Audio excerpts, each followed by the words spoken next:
Hey everybody, it's Jason from the Texas Gun Vault 2, and we're back out here in the garage for a first impressions video and also a finale to the question that I had posed to all of you guys on which gun I needed to get for an upcoming review, because I posted a poll over on my main channel and many of you voted. I got way more votes than I thought I would get, and honestly the results surprised me. So let's start off with that first because it's the quickest and easiest thing to talk about. So I had 4 firearms to choose from, kind of looking at my options. And the reason I had this choice is I have a credit card through a kind of a big box store. Don't want to put out any names out there. Don't want YouTube, striking my channel saying I'm promoting gun sales, because I am not. But anyway, I had a bunch because I never ever use them, points. And then it turns out on Mondays this month they have everything in the store for 10% off. So yeah, I had a few options. I went down there. Not that they have like the the high end like Noveskis or Knights Armament or anything like that, but they got your kind of run of the mill guns. And the 4 things that kind of interested me were a Glock 19X MOS, a Glock 17L Gen 5, a Ruger RXM, which I thought most people would be super excited about, which is like their copy of the Glock pistol, but with a frame made by Magpul. It's a Ruger pistol. And a Ruger Mini 14 tactical with the folding stock, the one that looks like it came right out of the 1980 show, The A-Team. And my initial thought was everybody was going to say the Ruger RXM. I thought that was going to win hands down, because many people say my channel is kind of gun snobbery because I review and shoot so many high-end guns that many people say is not practical for most people. And I can kind of see that. I was like, I like to make content for everybody. In fact, I have a lot of guns coming up on the channel that have already been reviewed that are in that very affordable price point. So in the next year or so, you're going to see a lot more of that. And I was expecting the RXM to win. I was thinking the 17L would come in second. Well, overwhelmingly, with over 50% of the vote, it was like 54 to 55% of the vote, everybody said the Ruger Mini 14, which was the most expensive gun on that list. So on this one, I spent a little bit. I was hoping to just use the points and get everything for free. In fact, if people had said a Glock and the RXM as 1 and 2, I probably could have gotten both with, I don't know, out the door probably like 60 bucks. But that's not what people chose. And so I listened to my viewers and I went and picked it up. So you all wanted the Mini 14. So here we go. This is it. The Mini 14 with the folding stock. So if you know the show, The A-Team from the 1980s, you know this gun. And I do like it. I really do like the Rugers that were kind of designed by them and aren't copies of other guns. I know this is kind of a copy of another gun. It's kind of a miniaturized version of an M14, chambered in 5.56 or 223. I do like the stainless steel look. I love the folding stock, love the pistol grip. You guys know I love anything tactical and anything the government says they don't want you to have. And like when, Democrats and anti-gunners get in power, this is exactly the type of gun they don't want you to have. I mean, it has everything. Bayonet lug, flash hider, semi-automatic, detachable magazine, folding stock, pistol grip, you name it. What's really cool is it came with 2 chrome-plated magazines. Now, I do have to pick up some more magazines for this gun, probably some longer ones that hold more. But yeah, I ended up picking it up, and I think out the door with everything, I was only a few $100. So I'm not going to complain about that. It's going to be a great addition to my collection. It definitely fits into the type of guns that I love to collect. And being somebody that loves guns from the 1980s, because I was born in 1980, and so many of the television shows and movies that I grew up with are from that era. I love guns like the Uzi, obviously this one from like the A-Team, so it fits right in my collection and the type of guns that I just am very attracted to. So you guys chose it, so I picked it up. So this is going to get a review and join my collection. So yeah, so you guys, as I said, made the call. Thank you so much. It's pretty darn awesome. A couple of the things that came with it is we have a top scope rail up here, or a Picatinny rail up here. It came with a set of rings. I have no idea what the sizes of these are, but they fit right on top of the receiver. I'm probably going to install the pick rail. It came with all the mounting screws and some Loctite, and here is the other magazine. So that is what was in the package. So the Ruger Mini 14. All right, so that's what you guys chose, and that's what I got. So now let's get to the first impressions.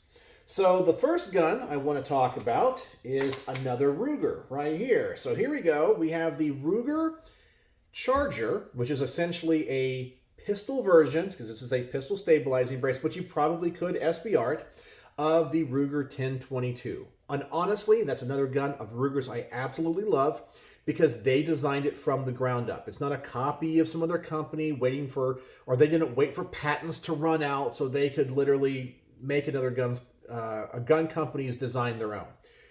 And I think it runs well. It's hands down one of the best 22 long rifle semi-automatic rifles in the world. It's awesome. It's affordable. There's so many options. You can do so much with it. And so this is the pistol version. And I did run it with a suppressor. Now this suppressor is my own. It comes from my personal collection.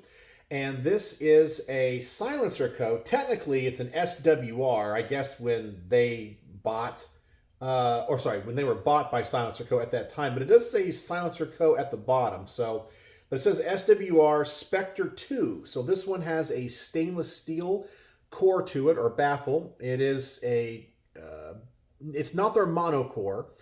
They offer one, I think, called the Warlock, which is a aluminum baffled one, but of course I always wanted stainless steel, so it's a little bit heavier, aluminum tube, and this was the first 22 caliber suppressor I ever bought, and I have loved it. It has been awesome. It has served me well, has a great sound.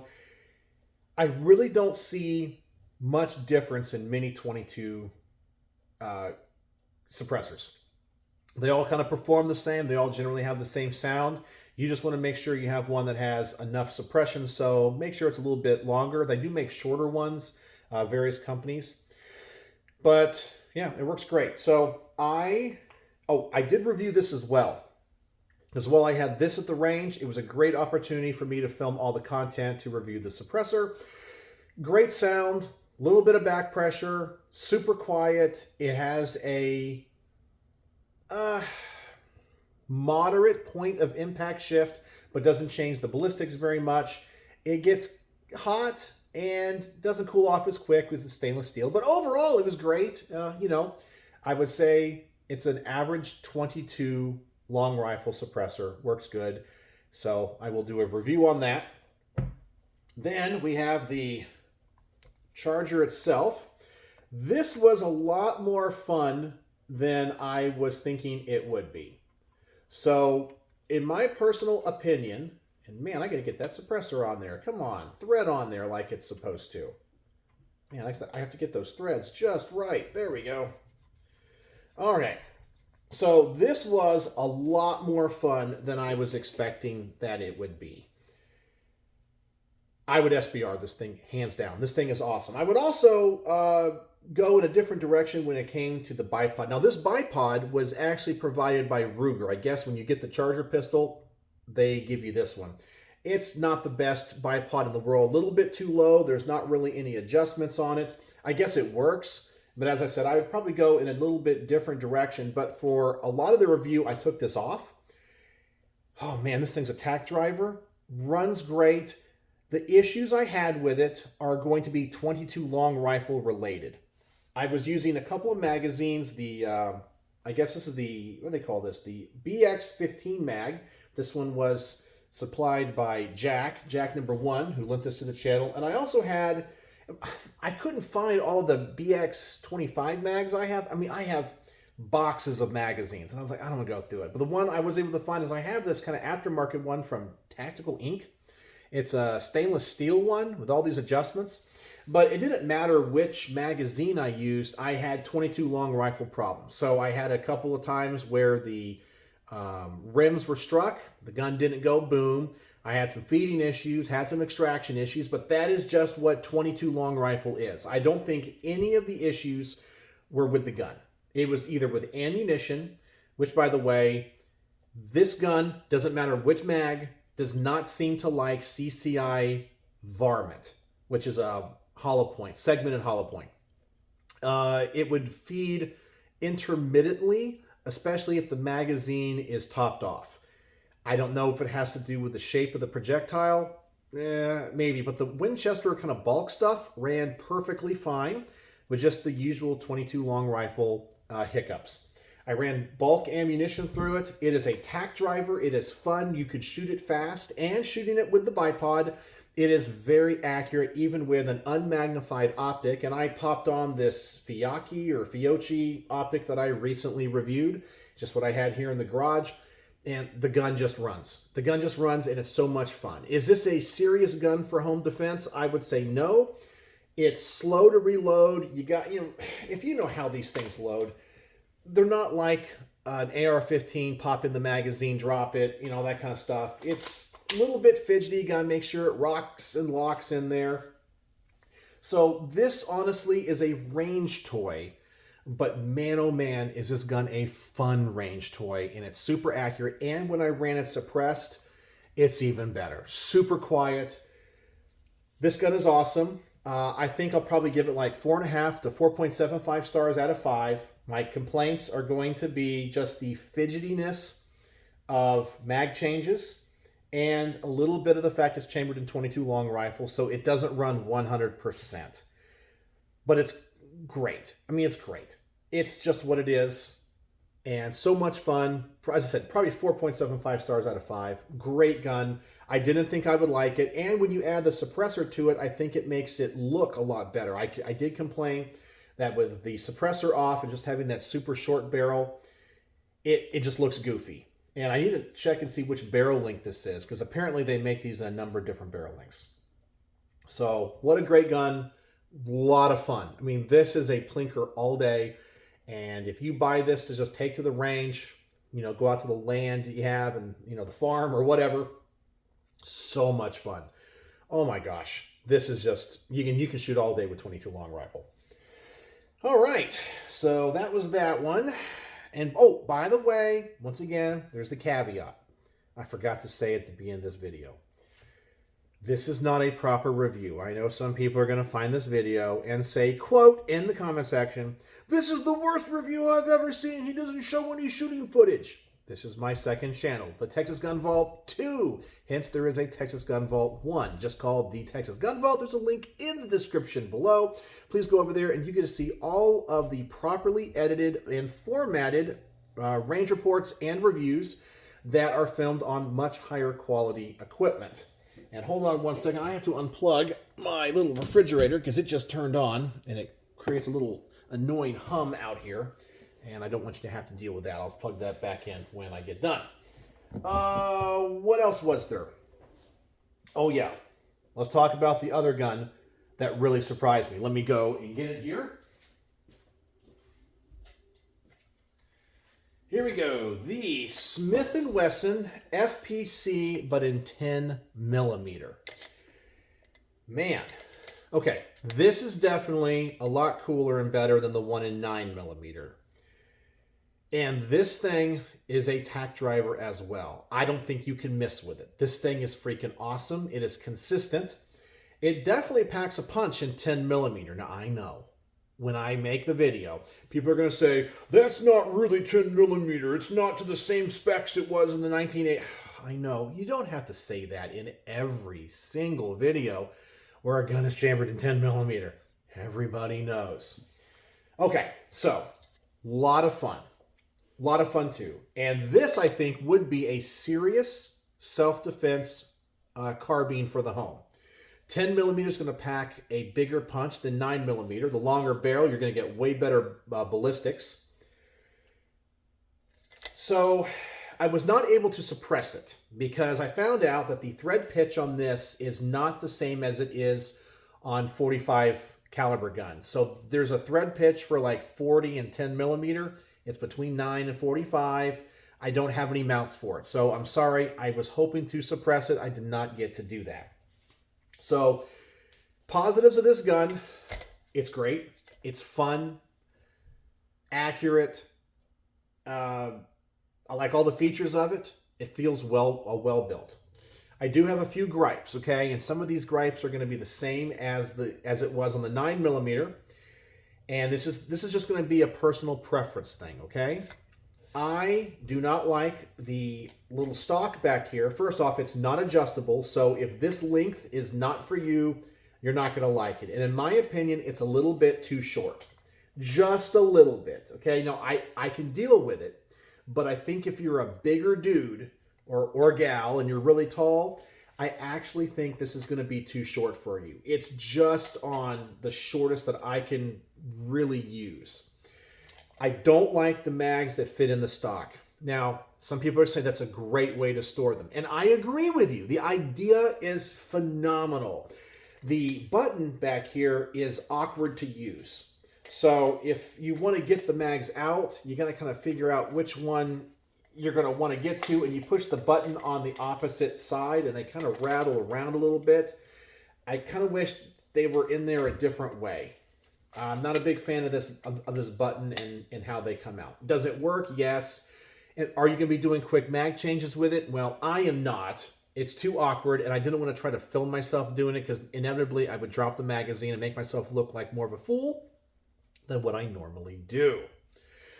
Okay, now let's talk about the action of the gun. This is going to be direct blowback. Now, I like guns that have a locking system. They shoot so much smoother.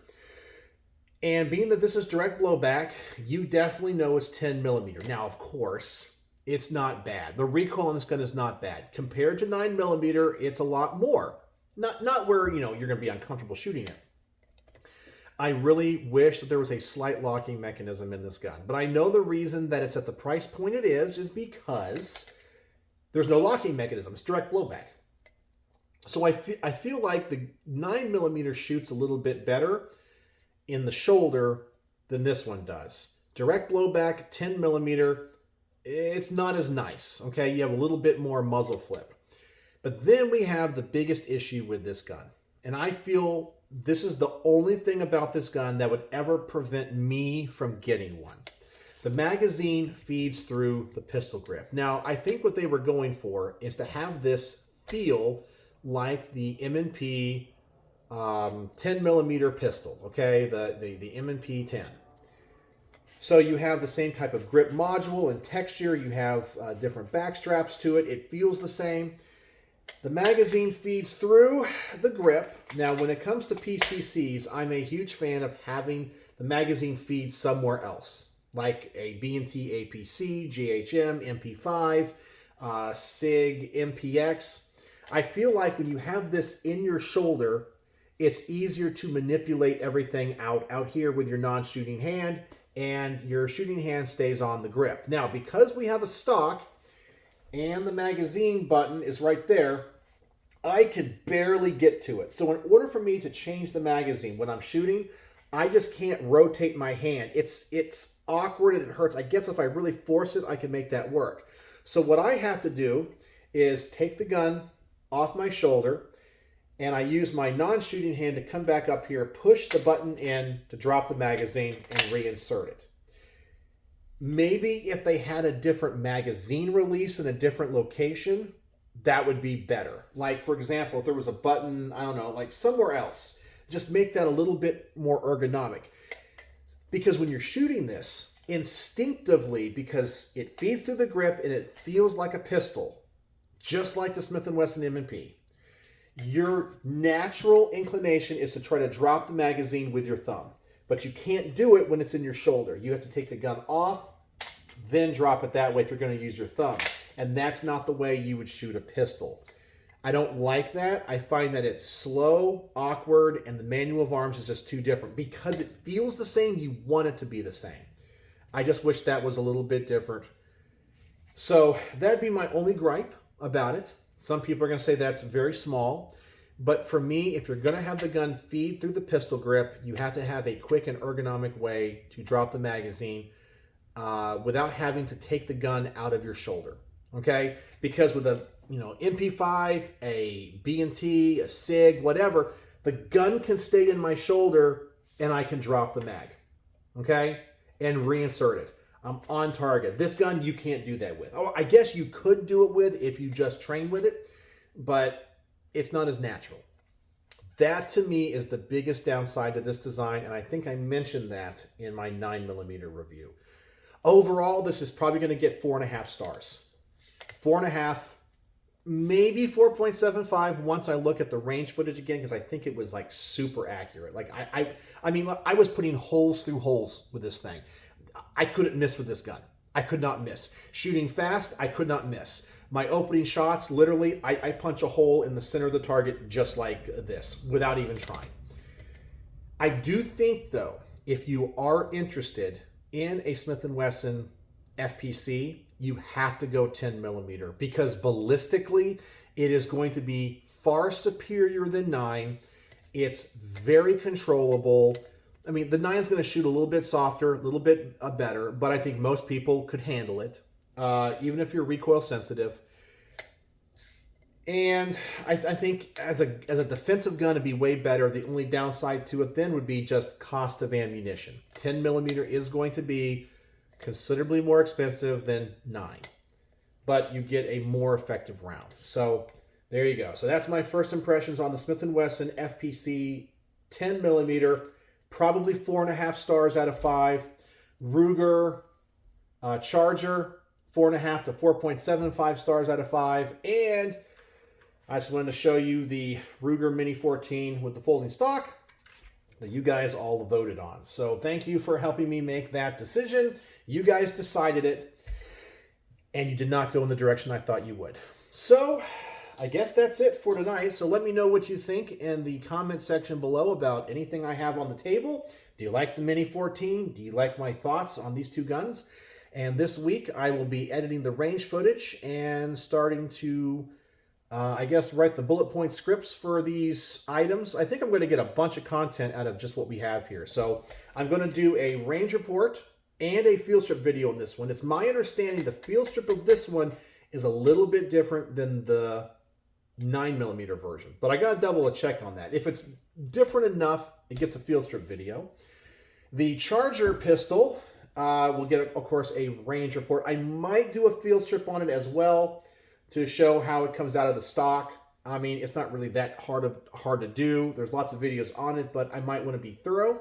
And then, of course, I will get a product review or range report on the SilencerCo or SWR Spectre 2 22 long rifle suppressor. So that is what I got. So let me know what you think in the comment section below. If you watch to the end of this video, the word of the day is going to be mini. Mini, because you guys helped me decide to get the Ruger Mini 14.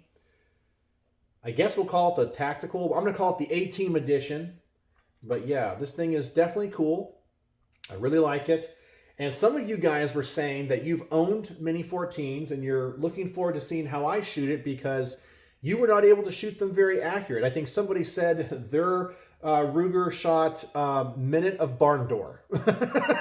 So, like, it's just a big old shotgun pattern. Now, I've never shot a Mini 14 before, so we'll have to see how this thing shoots for me. But a lot of people were saying they did not have good experiences with them because they were inaccurate. I have no idea if that's the case, but I guess we're going to find out. So anyway, let me know what you guys think in the comment section below. You guys know the word of the day. So, as always, thanks for watching.